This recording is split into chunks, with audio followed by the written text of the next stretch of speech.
Jemaat, silakan duduk kembali. Mari kita menyiapkan hati menyambut pelayanan firman yang akan dibacakan dan diberitakan, dan memohon pertolongan Roh Kudus. Ya Roh Kudus, embuskanlah nafas kehidupan-Mu melalui firman yang akan dibaca dan diberitakan,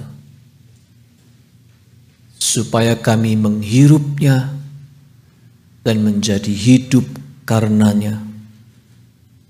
Ya Roh Kudus, kendalikanlah hati dan pikiran kami dengan maksud dan rencana-Mu, supaya kami boleh menjalani sebuah hidup sebagaimana yang Tuhan kehendaki waktu menciptakan kami.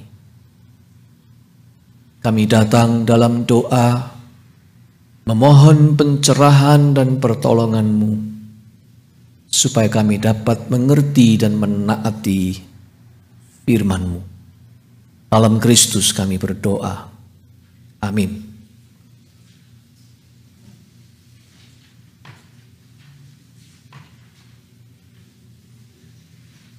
Jemaat sekalian, bacaan Injil pada hari ini dalam ibadah ini diambil dari Injil Yohanes pasal 14 ayat 15 sampai dengan 21.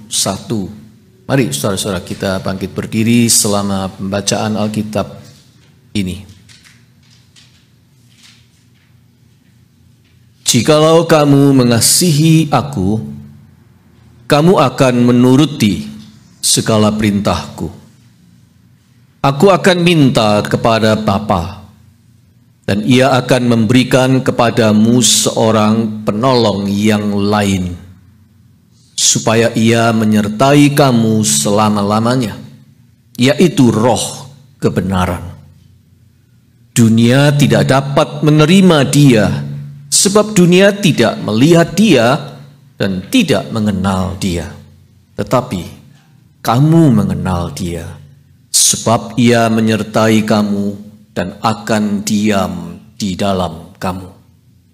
Aku tidak akan meninggalkan kamu sebagai yatim piatu.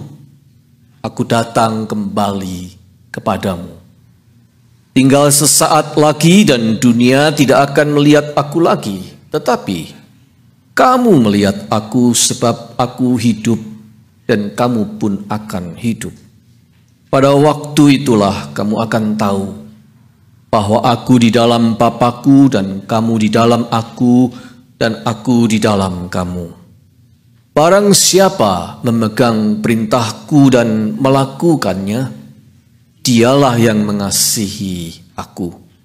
Dan barang siapa mengasihi aku, ia akan dikasihi oleh Bapa-Ku, dan aku pun akan mengasihi dia dan akan menyatakan diriku kepadanya.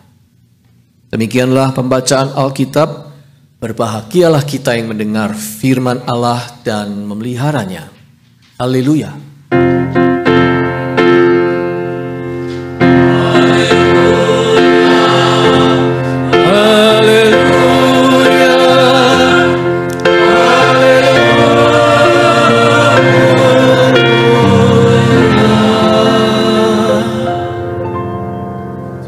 Silakan duduk.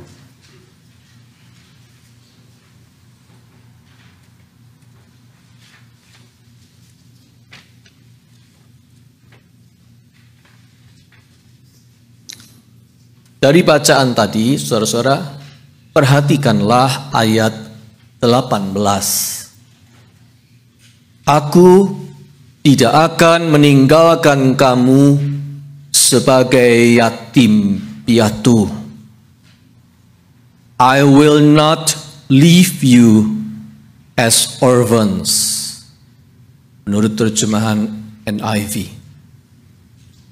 Atau kalau Pastor Eugene Peterson menerjemahkannya, I will not leave you orphaned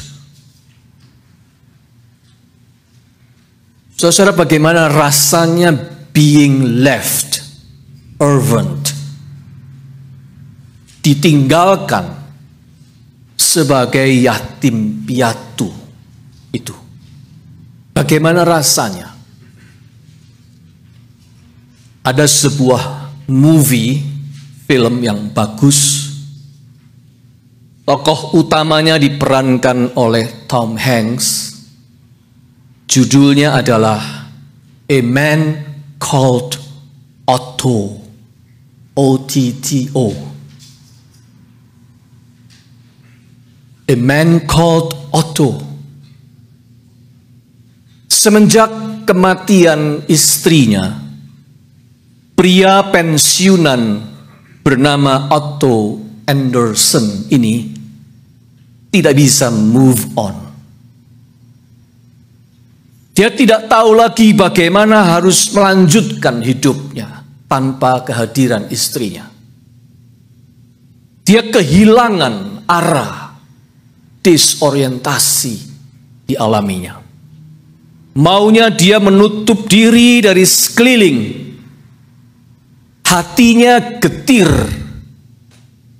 Sifatnya yang detail oriented kian menjadi-jadi.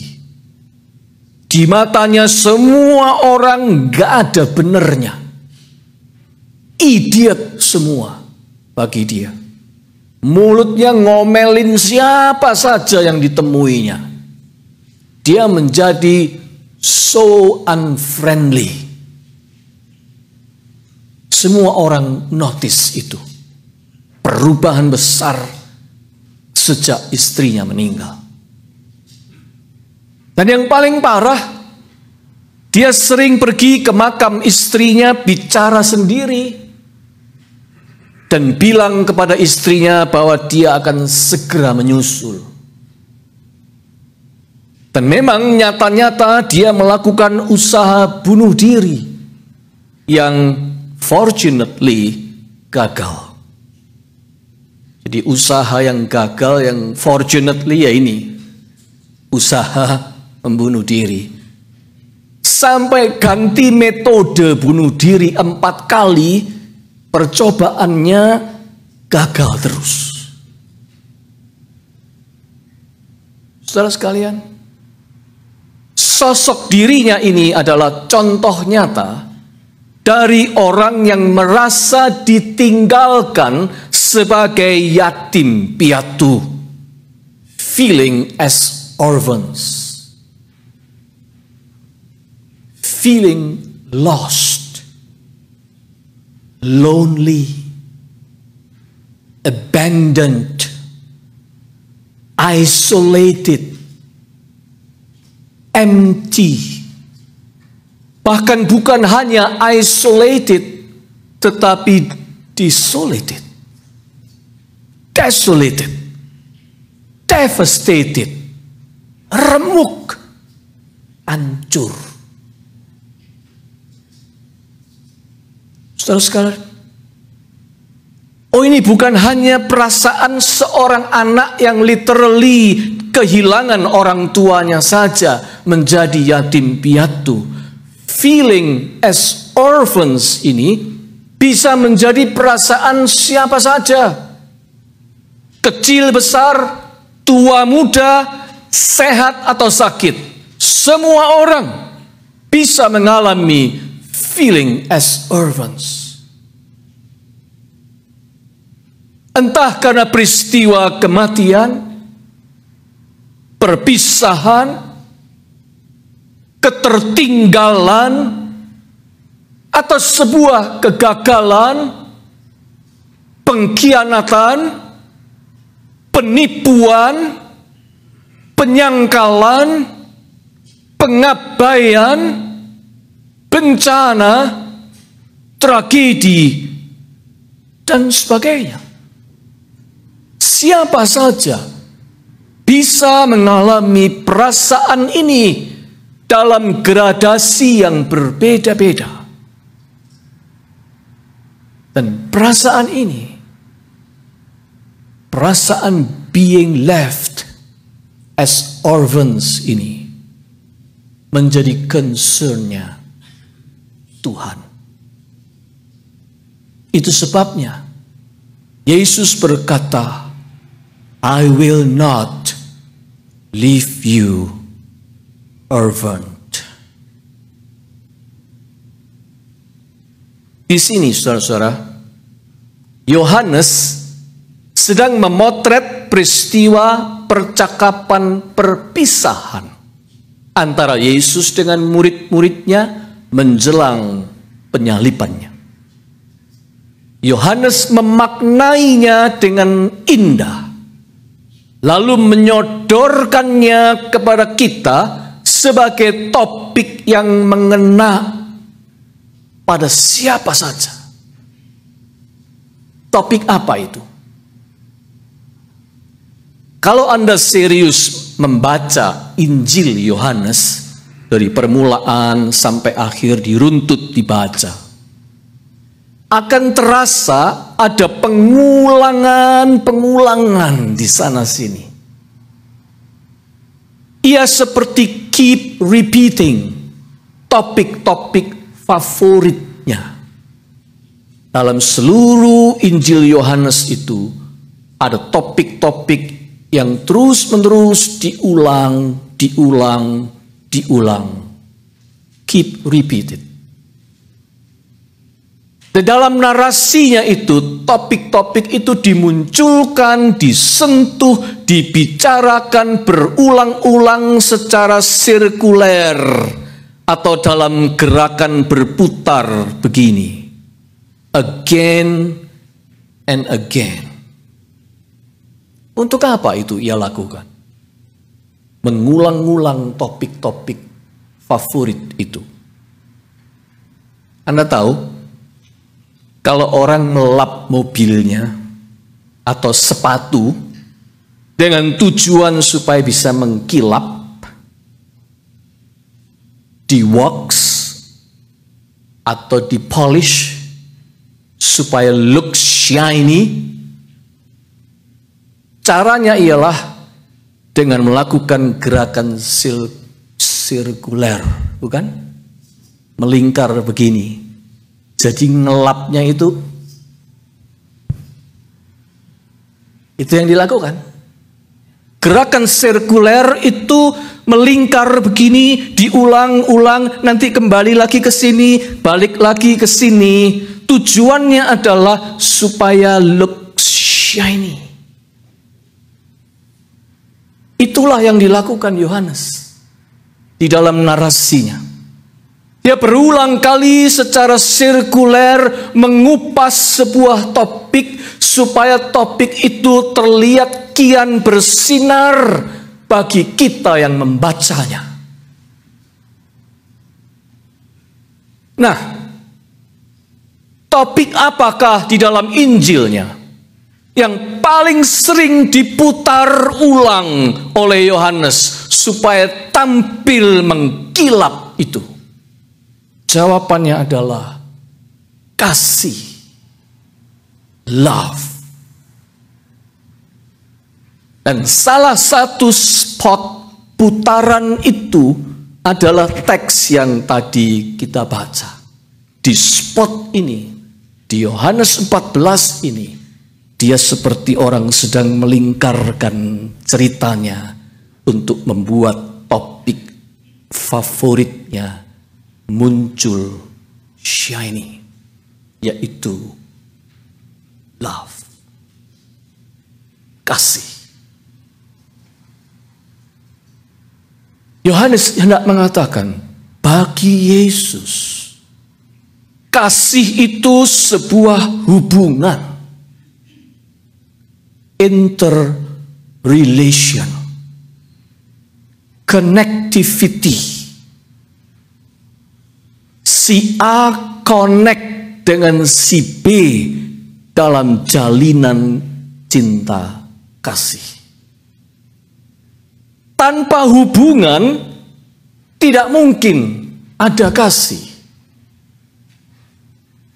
Contoh sempurna yang selalu di bring up oleh Yesus adalah hubungan kasih antara dia dengan Bapanya.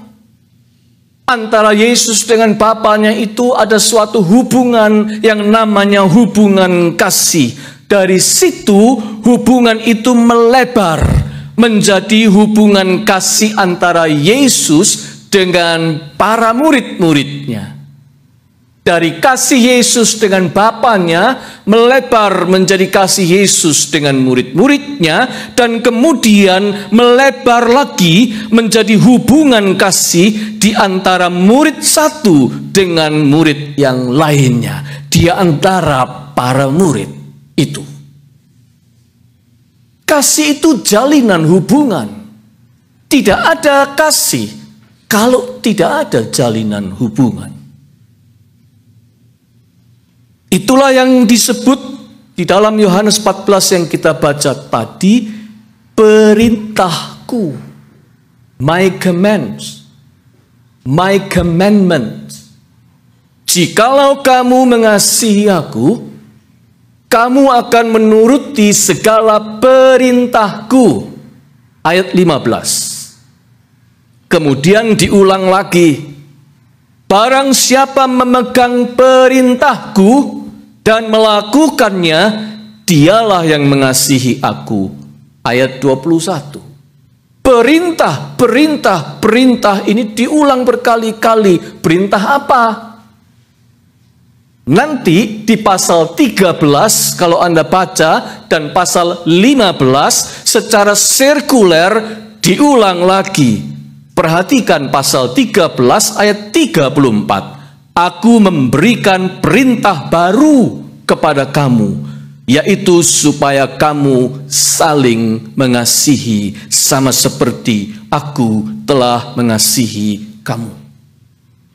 Kemudian di pasal 15 ayat 12. Dan inilah perintahku, yaitu supaya kamu saling mengasihi seperti aku mengasihi kamu.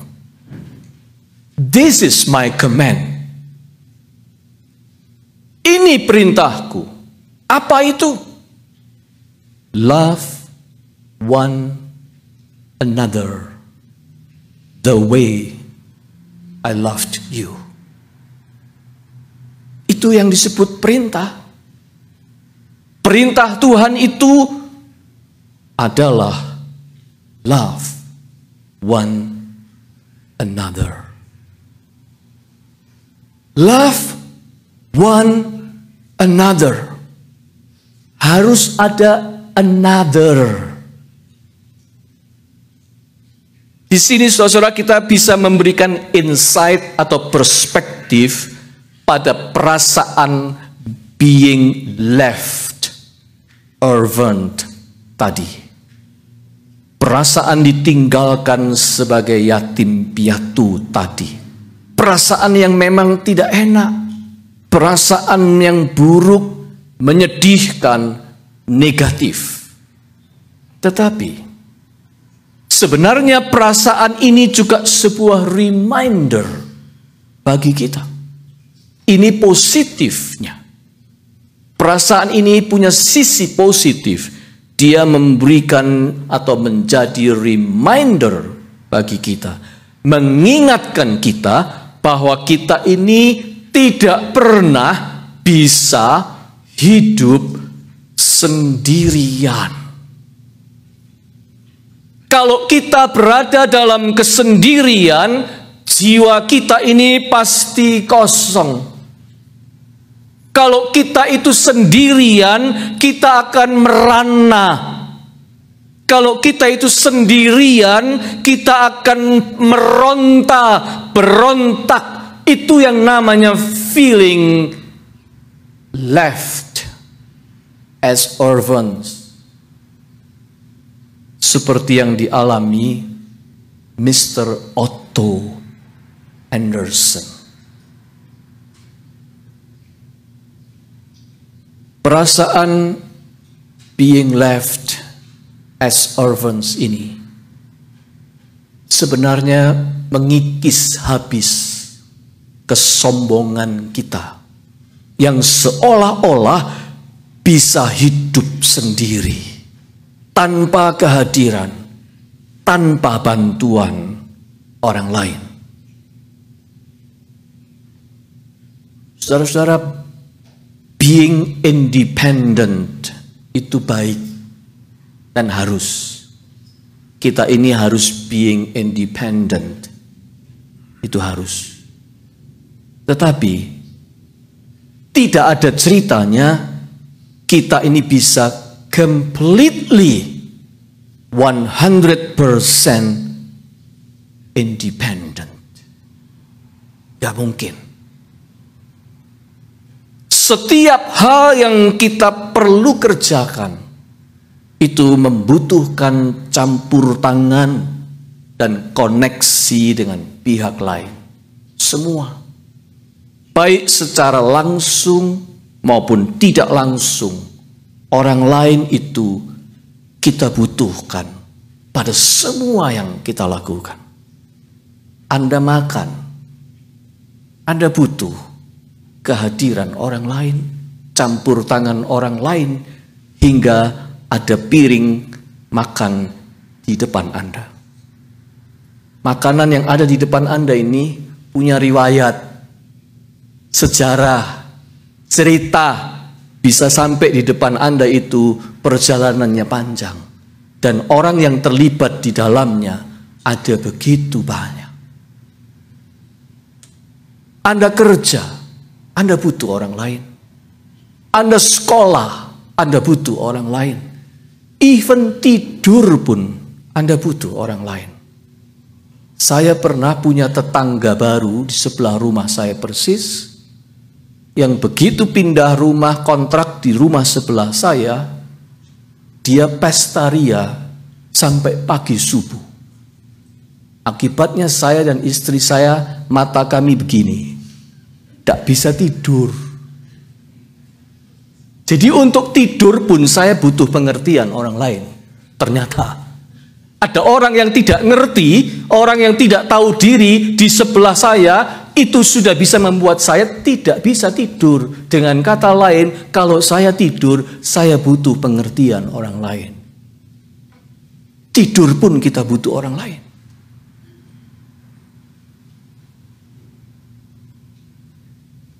Masih segar di ingatan kita betapa susahnya kita di masa pandemi yang lalu. Semua hubungan menjadi limited.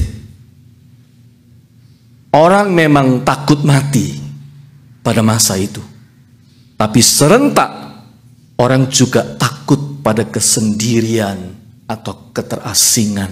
Itu sebabnya di masa pandemi cellphone tidak bisa lepas dari tangan. Ya kan? Di rumah Anda mainnya ini terus. Bergantung pada ini. Lihat apa saja di sini, beli apa saja melalui ini. Kita ini sangat tidak independent dalam arti completely. Kita memang saling membutuhkan. Yang terjadi bukan independency, tetapi interdependency. Saudara sekalian, love one another, kata Tuhan Yesus. Mengapa kita ini takut pada kesendirian? Mengapa harus ada another? Pastor Michael Marsh di dalam renungannya atas teks ini menulis begini. We fear becoming orphaned. That fear points to the deeper reality that by ourselves we are not enough. We were never intended or created to be self-sufficient. We were never intended to stand alone as individuals. We were created to love and to be loved. to live in relationship as a person giving themselves, giving himself, giving herself to each other. Harus ada another. Sebab kita ini memang tidak diciptakan untuk bersendirian. That's the problem. We were created untuk menjadi bagian dari sebuah hubungan. Kita ini diciptakan untuk menjalin hubungan. Kita ini diciptakan tidak untuk bersendirian. Kita diciptakan untuk mengasihi dan dikasihi. Saudara sekalian, Yesus tidak membiarkan kita being left orphaned. Caranya bagaimana? Pertama, di dalam hati kita, Dia memberikan another. Perhatikan kata yang dipakai oleh Yohanes. Another helper. Another comforter. Eugene Peterson menerjemahkan another friend. Penolong yang lain, kata Alkitab Indonesia. Dan itulah Roh Kudus. Aku akan minta kepada Bapa dan Ia akan memberikan kepadamu seorang penolong yang lain, supaya Ia menyertai kamu selama-lamanya. Roh inilah yang menolong kita untuk berhubungan dengan Tuhan, sekalipun kita tidak melihat Tuhan. Hubungan kasih dengan Tuhan. Artinya, Tuhan pun harus menjadi another dalam hidup kita. Kita ini harus membangun hubungan kasih dengan Tuhan. Tuhan harus menjadi sasaran kasih kita. Tanpa itu, kita tidak bisa hidup. Anda dan saya tidak bisa hidup tanpa mengasihi Tuhan. Hanya memang mengasihi Tuhan itu punya challenge. Challenge-nya adalah dia tidak terlihat. Unseen. Nah, disinilah Roh Kudus menolong kita. Karena kehadiran Roh Kudus, kita bisa tahu sekalipun kita tidak melihat bahwa Tuhan itu ada dan Dia dekat dengan kita. Dengan pertolongan Roh Kudus, kita bisa tahu bahwa kita ini dikasihi oleh Allah. Dan kita pun bisa mengarahkan kasih kita kepadanya. Dengan pertolongan Roh Kudus.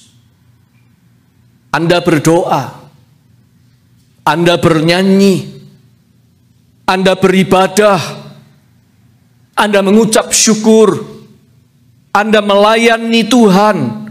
Itu karena kehadiran dan karena pekerjaan Roh Kudus di dalam hati kita. Another helper yang Tuhan taruh di dalam hati kita. Pastor James Hamilton Jr. menyebut Roh Kudus itu sebagai God's indwelling presence. Judul khotbah kita hari ini. God's indwelling presence. Tuhan yang hadir secara tetap selamanya di dalam hati kita. Roh Kudus. Di dalam kehadiran Roh Kudus itulah Yesus tidak pernah meninggalkan kita sebagai yatim piatu. Dia bilang, aku akan datang kembali kepadamu. Di dalam rupa Roh-Nya yang kudus di dalam hati kita. Dia tidak pernah meninggalkan kita sebagai yatim piatu. Itu another yang within us. Another yang within us, di dalam kita. Tapi yang kedua, Yesus juga menyediakan another yang around us, yang di sekeliling kita. Another dalam rupa komunitas di sekitar hidup kita. Orang-orang yang bisa dijadikan partner kita di dalam hal kasih mengasihi. Orang-orang yang bisa mensupport untuk kita ini hidup, bertumbuh, dan berbuah. Another yang Tuhan tempatkan di sekitar hidup kita, dan itu dimulai dari yang paling awal, yaitu sosok ibunda kita masing-masing. Orang pertama yang menjadi another bagi kita waktu kita lahir di dunia ini, itulah ibu kita masing-masing. Hari ini kita merayakan Mother's Day. Dari situlah kemudian another itu meluas kian lebar. Seiring bertambahnya usia, kita mengenal another lain selain ibunda kita. Tapi ibunda kita itu yang mengajari kita pertama kali bagaimana berhubungan kasih dengan another dalam hidup kita.